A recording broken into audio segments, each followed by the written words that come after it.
حضرت انس بن نضر رضی اللہ عنہ ایک صحابی تھے جو بدر کی لڑائی میں شریک نہیں ہو سکے تھے۔ ان کو اس چیز کا صدمہ تھا، اس پر اپنے نفس کو ملامت کرتے تھے کہ اسلام کی پہلی عظیم الشان لڑائی اور تو اس میں شریک نہ ہو سکا۔ اس کی تمنا تھی کہ کوئی دوسری لڑائی ہو تو حوصلے پورے کروں۔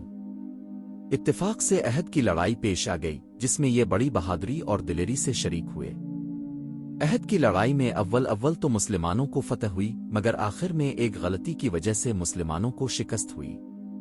وہ غلطی یہ تھی کہ حضور اکرم صلی اللہ علیہ وسلم نے کچھ آدمیوں کو ایک خاص جگہ مقرر فرمایا تھا کہ تم لوگ جب تک میں نہ کہوں اس جگہ سے نہ ہٹنا، کہ وہاں سے دشمن کے حملہ کرنے کا اندیشہ تھا۔ جب مسلمانوں کو شروع میں فتح ہوئی تو کافروں کو بھاگتا ہوا دیکھ کر یہ لوگ بھی اپنی جگہ سے یہ سمجھ کر ہٹ گئے کہ اب جنگ ختم ہو چکی، اس لیے بھاگتے ہوئے کافروں کا پیچھا کیا جائے اور غنیمت کا مال حاصل کیا جائے۔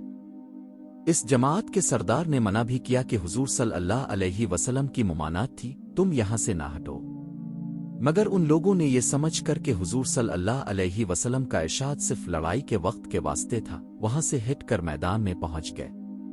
بھاگتے ہوئے کافروں نے اس جگہ کو خالی دیکھ کر اس طرف سے آ کر حملہ کر دیا۔ مسلمان بے فکر تھے، اس اچانک بے خبری کے حملہ سے مغلوب ہو گئے اور دونوں طرف سے کافروں کے بیچ میں آ گئے، جس کی وجہ سے ادھر پریشان بھاگ رہے تھے۔ حضرت انس رضی اللہ عنہ نے دیکھا کہ سامنے سے ایک دوسرے صحابی حضرت سعد بن معاذ رضی اللہ عنہ آ رہے تھے۔ ان سے کہا کہ اے سعد، کہاں جا رہے ہو؟ خدا کی قسم، جنت کی خوشبو احد کے پہاڑ سے آ رہی ہے۔ یہ کہہ کر تلوار تو ہاتھ میں تھی ہی کافروں کے ہجوم میں گھس گئے اور اتنے میں شہید ہو گئے، واپس نہیں ہوئے۔ شہادت کے بعد ان کے بدن کو دیکھا گیا تو چھلنی ہو گیا تھا۔ 80 سے زیادہ زخم اور تلوار کے نشان بدن پر تھے۔ ان کی بہن نے انگلیوں کے پوروں سے ان کو پہچانا۔ جو لوگ اخلاص اور سچی طلب کے ساتھ اللہ کے کام میں لگ جاتے ہیں، ان کو دنیا ہی میں جنت کا مزہ آنے لگتا ہے۔